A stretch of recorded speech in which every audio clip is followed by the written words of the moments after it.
वो क्या? Application of first law of thermodynamics में सबसे पहले इन साइक्लिक प्रोसेस, याद रखना साइक्लिक प्रोसेस में हम जहां से स्टार्ट करते हैं गैस वहीं पर उसी कंडीशन पे वापस आती है, टेम्परेचर का चेंज बिल्कुल भी नहीं होता, पी वी टी की कंडीशन सेम हो जाती है। और जब टेम्परेचर चेंज नहीं है तो हमने पढ़ा यू कभी चेंज नहीं होगा, इंटरनल एनर्जी कभी चेंज नहीं होगी। तो साइक्लिक प्रोसेस में देखती न्यूमेरिकल में डी यू को उठा के क्या पुट कर देना है? जीरो। साइक्लिक प्रोसेस में D you is always zero, temperature का कोई चेंज नहीं माना जाता। तो जब न्यूमेरिकल आएगा कंसिडर साइक्लिक प्रोसेस और फर्स्ट लॉ लगाना होगा, उठा के डी यू सबसे पहले जीरो कर देना।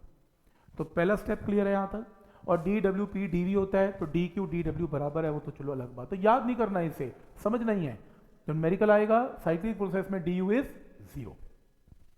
Next boiling process. अब मैं एक स्टूडेंट को कह रहा था कि एक ना पानी बॉयल हो रहा है, कहता कितने टेम्परेचर पे? मैंने कहा 100 डिग्री सेल्सियस पे। कहते क्या बन रहा है? स्टीम बन रही है। स्टीम का टेम्परेचर कितना है? 100। कहता फर्स्ट लॉ लगा दो। फर्स्ट लॉ में क्योंकि टेम्परेचर चेंज नहीं है तो डी यू क्या होना चाहिए? जीरो होना चाहिए। लेकिन बॉइलिंग प्रोसेस में डी यू बिल्कुल भी जीरो नहीं होता।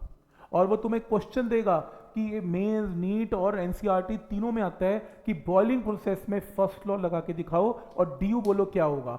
जो लोग पढ़ के नहीं जाएंगे कहेंगे डी यू जीरो है, टेम्परेचर सेम है। बिल्कुल भी नहीं। बॉइलिंग प्रोसेस में डी यू की वैल्यू कंसिडर करनी है। बॉइलिंग में स्टेट ऑफ मैटर चेंज है, हिडन हीट्स हैं, लेटेंट हिडन है, छुपी हुई इंटरनल एनर्जी है, वो तुम्हें दिखेगी नहीं कभी भी, तो डी यू को जीरो नहीं करना। तो तुम जब फर्स्ट लॉ लगाओगे डी क्यू को एम एल पुट करना, इंटरनल एनर्जी को final and initial, D W जो भी गिवन होगा पी डी वी निकाल के आंसर आएगा। ये मेथड है, इसको याद नहीं करना, मैं न्यूमेरिकल में लगा के दिखाऊंगा।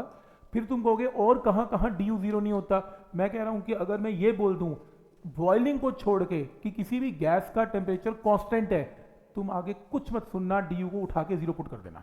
सिर्फ एक बॉइलिंग में डी यू को जीरो मत करना बस। तो दूसरा स्टेप भी क्लियर है। पहला स्टेप क्या था? साइक्लिक प्रोसेस में D you zero, boiling process में डी यू मत करना, जीरो नहीं करना।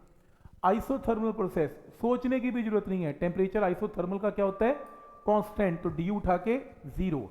Adiabatic process d q zero, adiabatic में डी क्यू जीरो।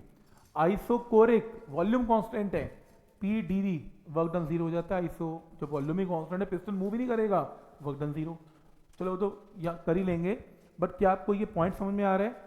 तो ये प्रोसेस पे हमने क्या किया बताओ? साइक्लिक प्रोसेस में डी यू जीरो, आइसोथर्म में डी यू जीरो, एडियाबैटिक में डी क्यू जीरो, और बॉइलिंग में D you not zero, boiling में डी यू नॉट जीरो। ठीक